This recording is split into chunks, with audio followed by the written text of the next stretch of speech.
हमारे सुहृद मित्रों नमस्कार। हम लोग मम्मट द्वारा विरचित काव्य प्रकाश का क्रमशः अध्ययन कर रहे हैं। इसके पूर्व में हम लोग काव्य प्रकाश का मंगलाचरण, काव्य के प्रयोजन और काव्य के हेतु का अध्ययन कर चुके हैं। आज हम लोग काव्य लक्षण का अध्ययन करेंगे। यह मम्मट के ही नहीं काव्य लक्षण के अपितु दंडी, वामन, भामह आदि के भी काव्य के लक्षणों का अध्ययन करेंगे। लेकिन मम्मट का सबसे पहले हम लोग आइए काव्य लक्षण देखते हैं। इसका सबसे पहले हम लोग काव्य लक्षण का अर्थ जानेंगे, फिर इसका उदाहरण के साथ घटित करेंगे। इसलिए आप मेरे वीडियो के साथ, मेरे चैनल के साथ बने रहिए इस काव्य प्रकाश के पूरे संपूर्ण ज्ञान को लेने के लिए। आइए हम लोग प्रारंभ करते हैं। तद दोषौ शब्दार्थौ सगुणावनलंकृति पुनः क्वापि। यह आचार्य मम्मट का काव्य लक्षण है और यह इनका पहला सूत्र है प्रथम उल्लास का। यह पहला सूत्र है। इन्होंने कुल, हम पहले भी बता चुके हैं, इस काव्य प्रकाश में कुल 211 सूत्र हैं या 212 भी मिलते हैं। परीक्षा में जैसा ऑप्शन देखिएगा वैसा कार्य कीजिएगा। कुल टोटल 211 सूत्रों में हम लोग पहला सूत्र का अध्ययन कर रहे हैं आज। एक कहते हैं तद दोषौ। यहां पर देखिए हम लोग जब विच्छेद कर देंगे तो तद अदोषौ, तद अदोषौ। अदोषौ अर्थात दोष से रहित, दोष से रहित। स्पष्ट हो गया। अब कहते हैं शब्दार्थौ। इसका अर्थ आप लोगों को स्पष्ट है। शब्द और अर्थ, शब्द और अर्थ, इसका यह अर्थ हो जाएगा। फिर कहते हैं सगुणा अर्थात गुण सहित, गुण सहित। फिर कहते हैं अनलंकृत। अनलंकृत का मतलब होगा कहीं कहीं अलंकार रहित। इसका हम लोग यही अर्थ लगाएंगे, कहीं कहीं अलंकार रहित। अब बातें समझ में आ गई। पुनः अनलंकृत पुनः क्वापि। क्वापि अर्थात कहीं कहीं अलंकार से रहित हो। तो इन्होंने तीन बात कही। पहला दोष से रहित हो, गुण के सहित हो और कहीं कहीं अलंकार से रहित हो। यह पहला, यह दूसरा और तीसरा। कहीं कहीं अलंकार से रहित हो अर्थात कहीं अलंकार नहीं भी है तो भी चलेगा। तो इन तीनों के शब्द और अर्थ, शब्द और अर्थ काव्य कहलाते हैं। अर्थात शब्द और अर्थ दोनों की समष्टि काव्य कहलाती है।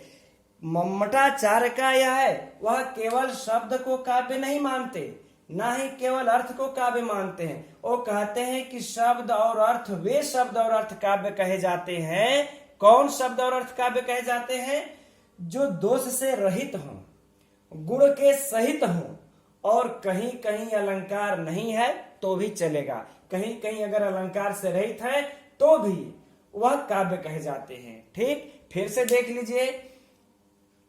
ऐसे शब्द और अर्थ जो दोष से रहित हों, गुण के सहित हों और यदि कहीं उनका कहीं कहीं अलंकार उसमें नहीं है तो भी वह काव्य तब भी वह काव्य कहे जाते हैं, कहीं कहीं अलंकार रहित। ठीक, हमारे विचार से ये आप लोगों को अर्थ स्पष्ट हो गया होगा। अब हम लोग इसमें से जो परीक्षा में कैसे कैसे प्रश्न बनता है उसको जानेंगे। अब देखिए, इसमें है कौन विशेष है, कौन विशेषण है। यह परीक्षा में बार बार पूछता है। यह शब्दार्थों क्या है मित्रों? विशेष्य है। यह विशेष्य है और इसके विशेषण कौन है? तो ये अदोषव है, सगुणाव है और अनलंकृत है। यह तीन विशेषण हैं। विशेष्य के कितने विशेषण हैं? विशेष्य तो एक है और इसके विशेषण कितने हैं? तीन हैं। यहां पर इन तीनों की चर्चा बाद में करते हैं हम लोग। पहले आइए इसको देखते हैं कि यह तत्पद, हम जब इसको तत् कहेंगे, तद अदोष हो जाएगा तो यह तत् हो जाएगा, इसको कहेंगे। ठीक, तो इसका अर्थ क्या होगा? यह भी परीक्षा में बहुत परीक्षाओं में पूछा है। इस तत् का अर्थ क्या होता है? यह तत् किसके लिए आया है? तो यह तत् का अर्थ होता है काव्य। क्या होता है? काव्य। अच्छा, यह काव्य कैसे होगा? तत् तो सर्वनाम है। तो कह रहे हैं कि जो उन्होंने पहली बार जो सर्वनाम का प्रयोग किया था, काव्यम यशसे अर्थ कृते व्यवहार विदेशी छते, तो यहाँ पर यह काव्यम यहाँ पर कौन है? सर्वनाम है। इसी सर्वनाम काव्य को यहाँ, सर्वनाम नहीं, क्षमा कीजिएगा, यह जो है संज्ञा है। यह क्या है? संज्ञा है। इसी संज्ञा काव्य को यहाँ पर तत् सर्वनाम से संबोधित किए हैं, जो कि पिछली कारिका में उन्होंने, द्वितीय कारिका में जो उन्होंने काव्यम यश से बोला है, उसी को यहाँ पर यह तत् सर्वनाम बोलते हैं। अब यहाँ पर स्पष्ट हो गया कि इस तत् का अर्थ क्या होगा? काव्य। तो वह काव्य, उसे काव्य कहा जाता है। ठीक, अब यह परीक्षा का प्रश्न था, हो गया। अब हम लोग इसके विशेषण को देखेंगे। ठीक, तो इसके विशेषण को जो देख रहे हैं, यह विशेष्य है। अब इसके विशेषण कौन कौन है? यह बार बार परीक्षा में पूछता है। विशेषण है पहला अदोषव। ये जो आपको अदोषव पद दिख रहा है, यह इसका विशेषण है पहला। दूसरा विशेषण क्या है?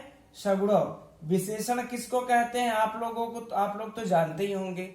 विशेषण वह होता है जो किसी विशेष की विशेषता को बतलाता है। जैसे मान लेते हैं यह घोड़ा है। ठीक, यह विशेष हुआ, यह विशेष हुआ। अब यह घोड़ा कैसा है?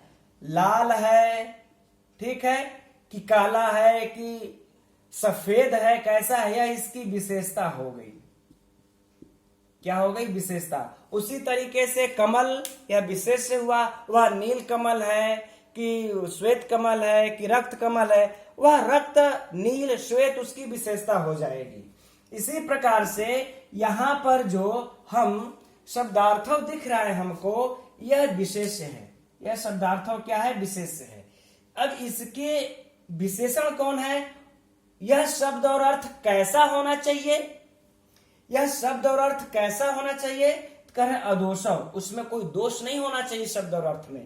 तो यह इसकी विशेषता हो गई। वह शब्द और अर्थ कैसे होने चाहिए? सगुणव, गुण और गुण के सहित होना चाहिए। यह भी इसकी एक विशेषता हो गई। आगे कहते हैं कि वह शब्द अर्थ कैसा होना चाहिए? अनलंकृत। अनलंकृति, जो यहाँ पर यह शब्द है, यह इसका तीसरा विशेषण है।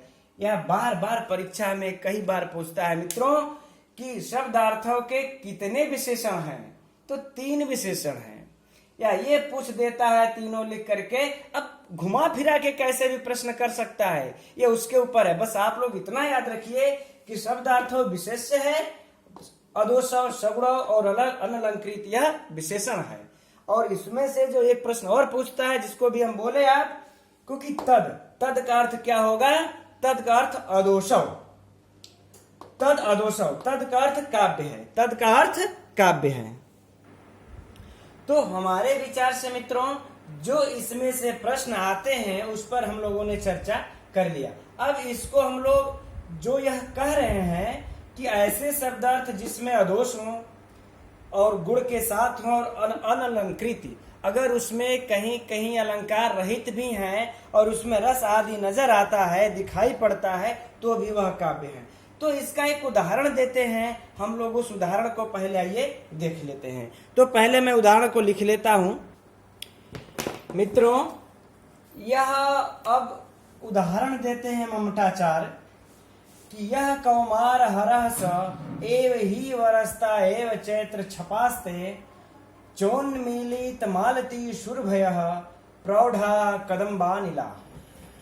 तो कह रहे हैं कि यह कौमार हरह, अर्थात कि यह मेरे प्रियतम, यह मतलब जो कौमार हरा माने मेरे कौमार का हरण किया था, स मतलब वह, कौन वह? मेरे प्रियतम, वही है, वरह यानी प्रियतम मेरे, जो इसके पति हैं, वर हैं, वरह। तो कह रहे हैं कि जिसने मेरा कौमार का हरण किया था, मेरे वरह मन पति भी वही है।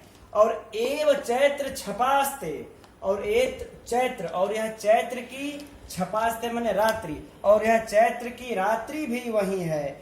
और कहते हैं कि चोन्मीलित मालती सुरभया, और उन्मीलित खिली हुई पुष्ट मालती सुरभया, मालती के सुगंध, और प्रौढ़ा कदम्ब, कदम्ब के पुष्पों से, खिले हुए पुष्पों से बहते हुए उन्मादक अनिला मने वायु भी वही है।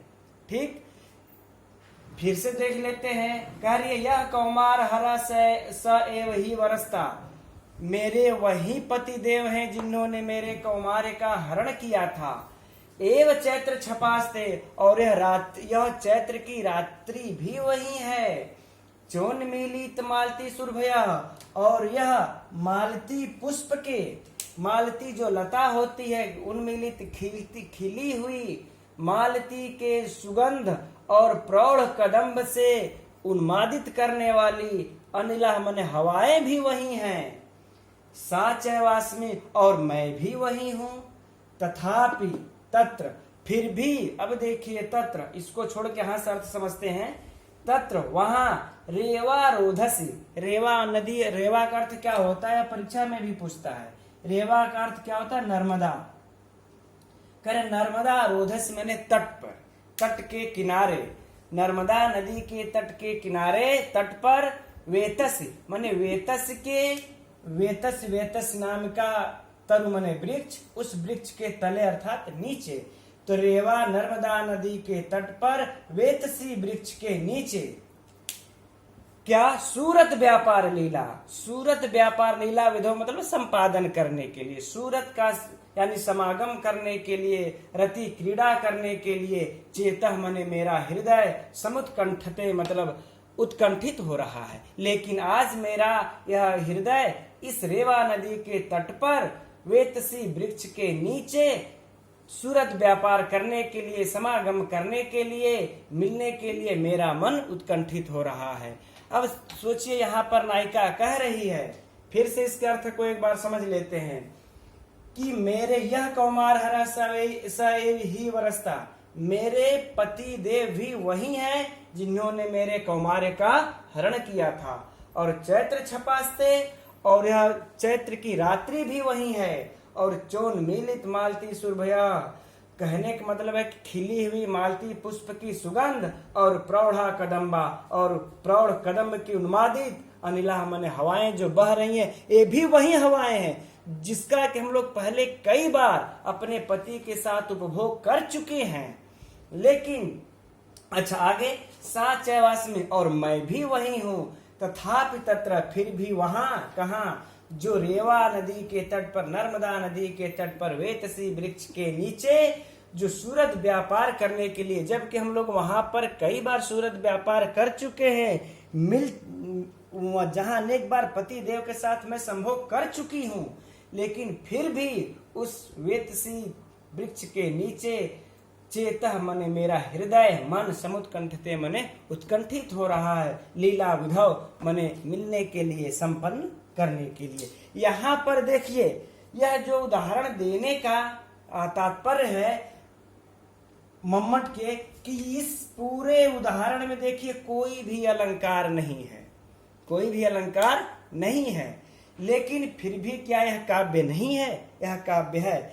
यहाँ पर कोई भी स्पष्ट अलंकार नहीं है, खींच तान करके तो अलंकार निकाला जा सकता है, लेकिन यहाँ रस के, यहाँ तो रस प्रधान है, रस के प्रधान होने से रसवद अलंकार के रूप में उसको भी अलंकार नहीं कहा जा सकता, क्योंकि वह रसवद अलंकार रस के गौण होने पर ही होता है। लेकिन अब इसलिए इसमें अलंकार नहीं है, फिर भी यह काव्य, यह ममताचार अनलंकृत के लिए है। भाई अदोष और सगुणों का तो है ही है, लेकिन अलंकृत के लिए कि जहां कहीं अलंकार नहीं हो, यदि फिर भी उसको काव्य कहा जाएगा, तो उसके लिए यह एक उदाहरण दे देते हैं। ठीक, अब लेकिन इसमें भी अब हम लोग इसका थोड़ा सा व्याख्या कर लेते हैं।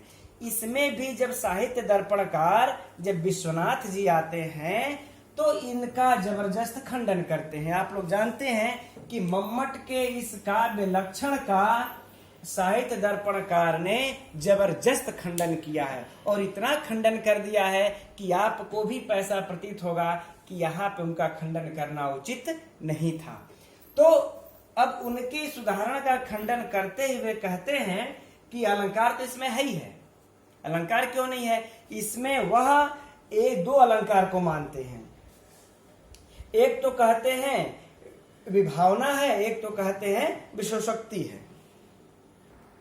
यहां पर मित्रों बहुत ही ध्यान से अगर गहराई से समझेंगे तो ही समझ में आएगी इनके साहित्य दर्पणकार की बात। वह कहते हैं खींचतान करके दो अलंकार निकालते हैं। फिर से देखिए, एक तो निकालते हैं विभावना, दूसरा निकालते हैं विशेषोक्ति।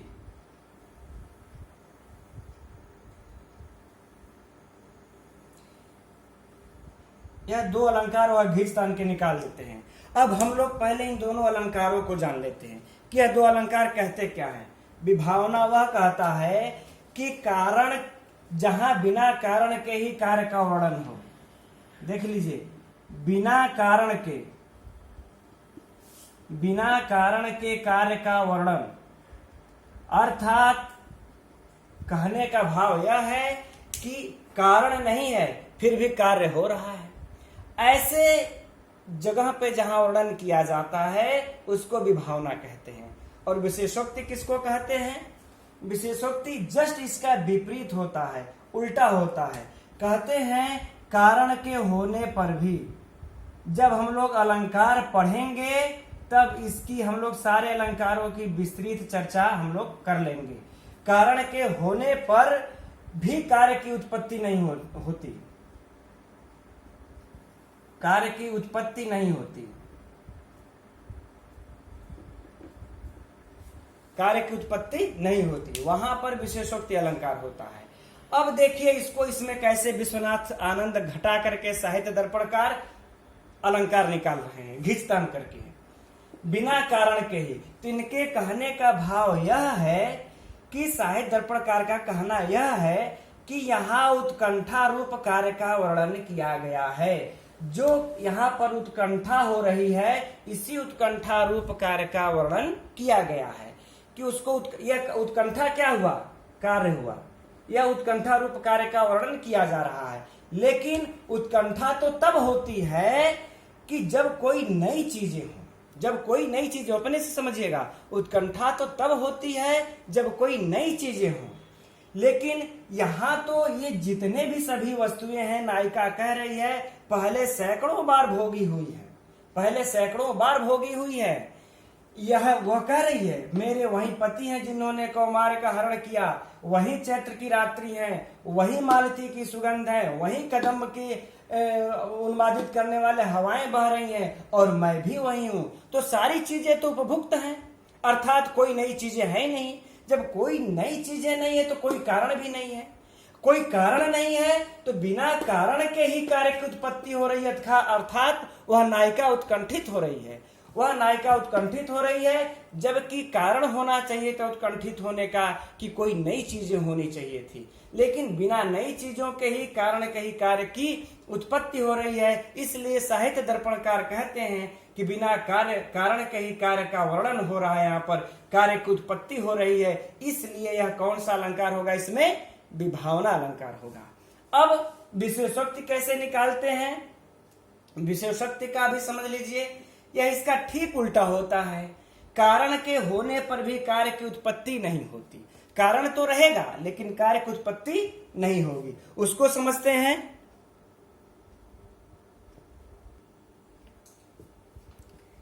तो यह कह रहे हैं, देखिए विशेषोक्ति कैसे हो रही है। कहने का भाव यहाँ पर यह है इनके कि यह सब सारी वस्तुएं उपभुक्त चर हैं, इसलिए इसको उत्कंठा नहीं होनी चाहिए थी। क्योंकि जब सारी चीजें देखी हुई है तो उत्कंठा का कार्य नहीं होना चाहिए था, अर्थात उत्कंठा के अभाव की सारी सामग्रियां विद्यमान हैं, परंतु उत्कंठा का अभाव रूप कार्य नहीं है, कार्य हो रहा है। कार्य की उत्कंठा हो रही है। इस प्रकार यदि देखा जाए तो उत्कंठा भाव का कारण रहते हुए भी उत्कंठा भाव के कार्य न होने से विशेषोक्ति अलंकार है। ठीक इसी को यहाँ पर विश्वनाथ उलट देते हैं। लेकिन यहाँ पर जो है कि यह विभावना हो चाहे विशेषोक्ति हो, यह स्फुट अलंकार नहीं खुलकर आ रहा है, यह तो घींचतान करके निकाला जा रहा है। अतः विश्वनाथ का इस प्रकार से अलंकार का निकालना ठीक नहीं है, यहाँ पर अलंकार नहीं है। यही मम्मट कहना चाहते थे कि आप तो जिस काव्य में कहेंगे, जिस रचना में कहेंगे, घींचतान करके श्लोक को निकाला जा सकता है, अरे अलंकार को निकाला जा सकता है, जैसा कि यह आचार्य विश्वनाथ ने निकाल करके इनके अनलंकृत काव्य लक्षण का खंडन किया। आइए अब हम लोग आगे बढ़ते हैं। इस प्रकार से हम लोग देखते हैं कि विश्वनाथ ने इनके अनलंकृत का खंडन किया है, लेकिन विश्वनाथ यहीं पर नहीं रुकते। विश्वनाथ इनके अनलंकृत का और सगुणों का शब्दार्थों सगुणों, इस सगुणों का ठीक और इस अदोषों का, इन तीनों पदों का बुरी तरह से खंडन किया है, जिसका कि हम लोग इसका तो समझ ही लिए। अब अदोषों का भी समझ लेते हैं। अदोषों का यह विश्वनाथ कैसे खंडन करते हैं। यद्यपि यह जब हम लोग साहित्य दर्पण पढ़ेंगे तो उसमें दिया हुआ है, लेकिन थोड़ी सी यहाँ पर भी समझ लेते हैं। विश्वनाथ का मानना है कि जो अदोषौ पद ये मम्मट ने लिखे हैं उनको ऐसा नहीं कहना चाहिए था।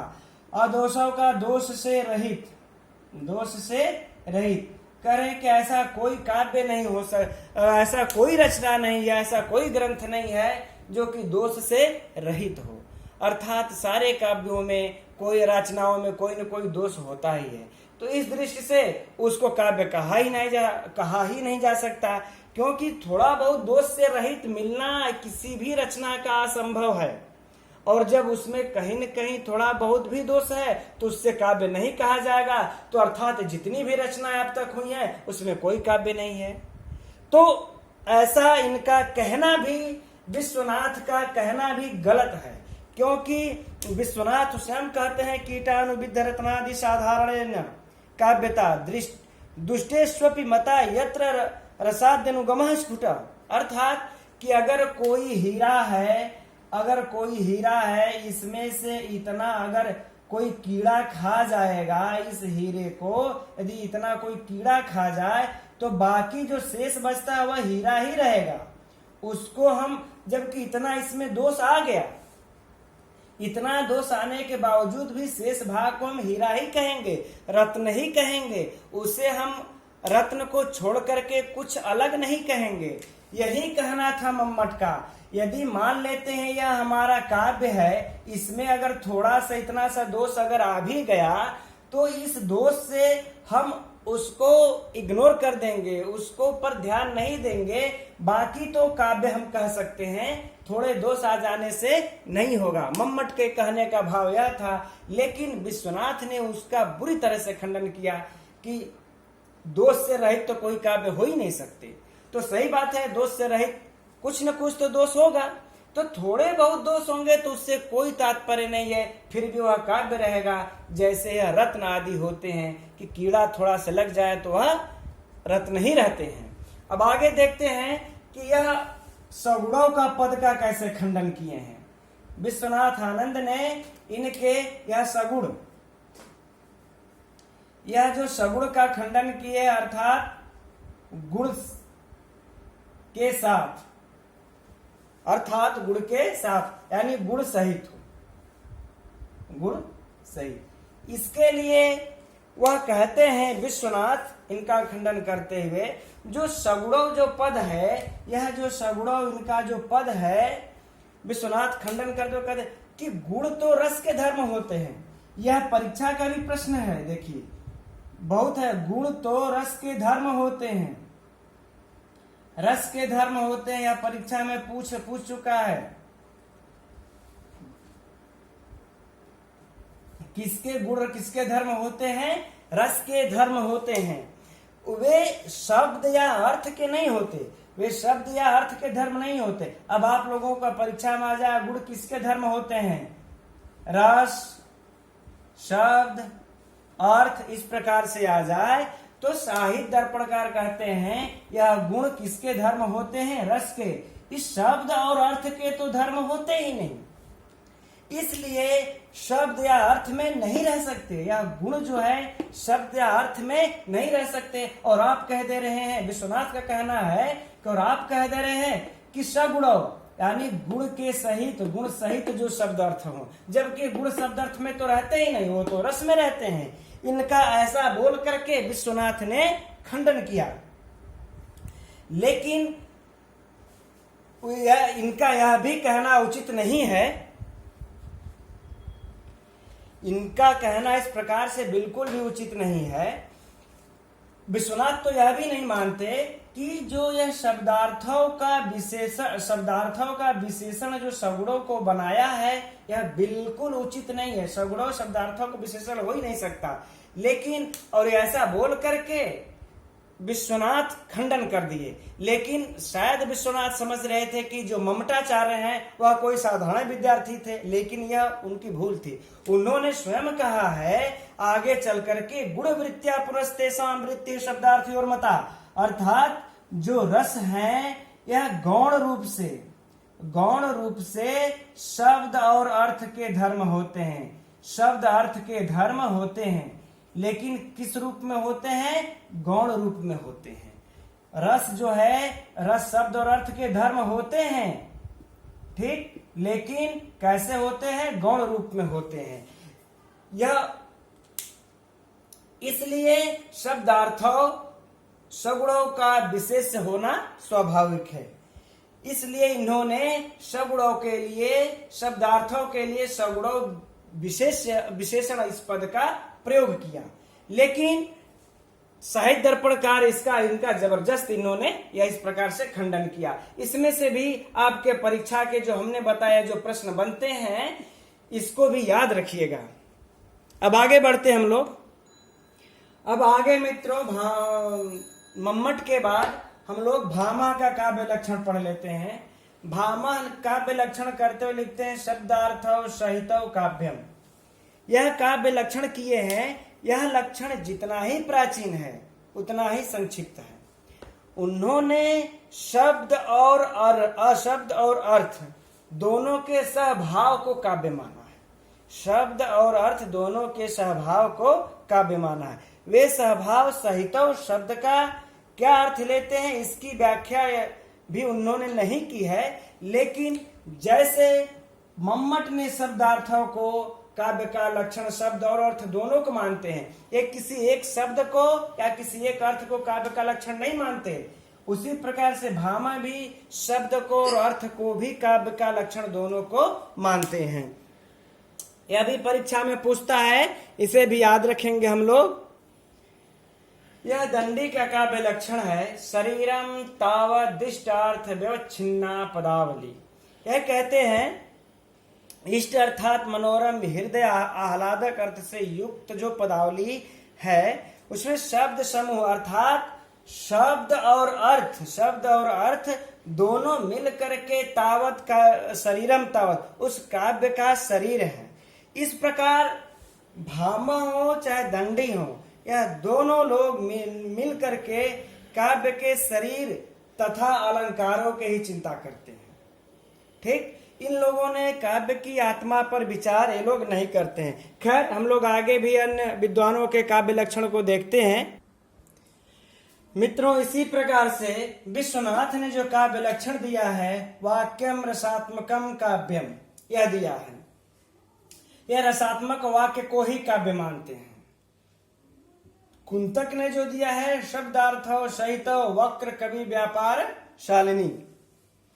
यद्यपि इसके नीचे एक पंक्ति और है लेकिन मुख्य रूप से यही परीक्षा में आता है इसलिए मैंने इसको लिख दिया है। और जगन्नाथ ने दिया है रमणीयार्थ प्रतिपादक शब्द काव्यम। एक बात और बताना हम भूल गए कि यह जगन्नाथ ही ये कैसे हैं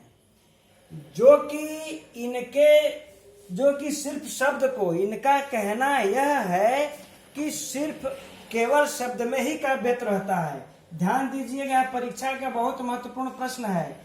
केवल शब्द में ही या शब्द में ही काव्यत्व मानते हैं। जैसे हम फिर से एक बार समझा देना चाहेंगे, शब्द में ही काव्यत्व रहता है। चलिए ये हो गया। अब देखिए इधर, जैसे कि मम्मट ने कहा शब्दार्थ, शब्द और अर्थ दोनों के समष्टि रूप को ही काव्य कहेंगे। भामा ने भी कहा शब्द और अर्थ को ही काव्य हम कहेंगे।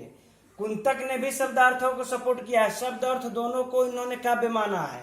लेकिन जगन्नाथ जो है यह कहते हैं कि शब्द और अर्थ नहीं, शब्दार्थों पद पर पंडित जगन्नाथ ने आपत्ति की है कि काव्यत्व तो शब्द और अर्थ दोनों की समष्टि में नहीं रहता।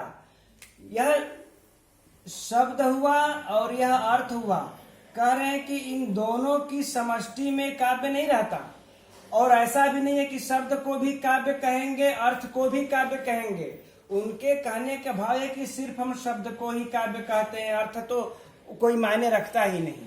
इसलिए यह भी परीक्षा का प्रश्न है मित्रों, हम लोग याद रखेंगे जगन्नाथ का ही यह मान। अगर यह परीक्षा में आ जाए किस विद्वान ने शब्द में ही काव्य तो रहता है, किसका मानना है, तो जगन्नाथ का मानना है। और यह प्रमुख विद्वानों के कुछ काव्य लक्षण रहे। अब हम लोग आगे जो है अगली कारिका में, अगले सूत्र में हम लोग जो पढ़ेंगे क्रमशः। अब आज के लिए इतना ही मित्रों, तब तक के लिए धन्यवाद।